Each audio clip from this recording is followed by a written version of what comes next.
ഇവിടെ നമ്മുടെ കെട്ടിടത്തിന്റെ ഉദ്ഘാടനമാണ് നിർവഹിക്കുന്നത്. 2021-22 കാലഘട്ടത്തിലാണ് നമ്മൾ പുതിയ ഒരു കെട്ടിടത്തെ കുറിച്ച് ആലോചിച്ചത്. കഴിഞ്ഞ ഭരണസമിതി തന്നെ നമ്മുടെ പ്രോജക്റ്റിൽ ഫണ്ട് വെച്ച് പോയതായിരുന്നു. 4 കോടി രൂപ പുതിയ കെട്ടിടത്തിന് വേണ്ടിയും പഴയ കെട്ടിടം റിപ്പയർ ചെയ്യാൻ വേണ്ടിയും നീക്കിവെച്ചതായിരുന്നു.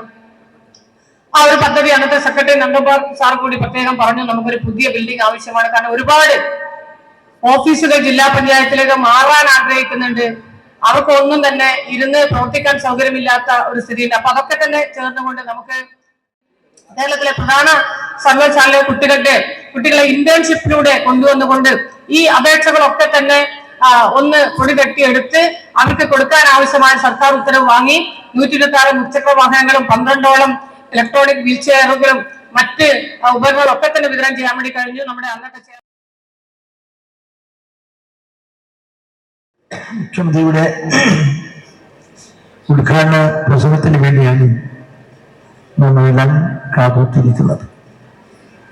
അതുകൊണ്ട് തന്നെ ഞാനൊരു ആമുഖമായി വാക്കുകൾ മാത്രം കൂടുതൽ ഞാൻ സംസാരിക്കുന്നതിന് വിലപ്പെട്ട സമയം നഷ്ടപ്പെടുത്തണമെന്ന് ആഗ്രഹിക്കുന്നത്.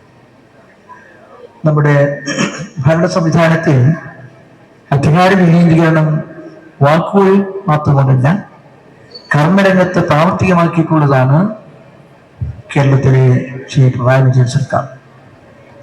അതേ അടിസ്ഥാനത്തിൽ അധികാര വികേന്ദ്രീകരണം അത് സാർത്ഥകമാക്കി ജനകീയ ഭരണകൂടങ്ങളാക്കി മാറ്റി ജനക്ഷേമ പ്രവർത്തനങ്ങളും ജനകീയ സംരംഭങ്ങളും വികസന പ്രവർത്തനങ്ങളും ഗ്രാമങ്ങൾ തൊട്ട് സമാരംഭിക്കുവാനും വിജയിപ്പിക്കാൻ കഴിഞ്ഞിട്ടുള്ള ചരിത്രത്തിന്റെ ഭാഗമാണ് കേരളം.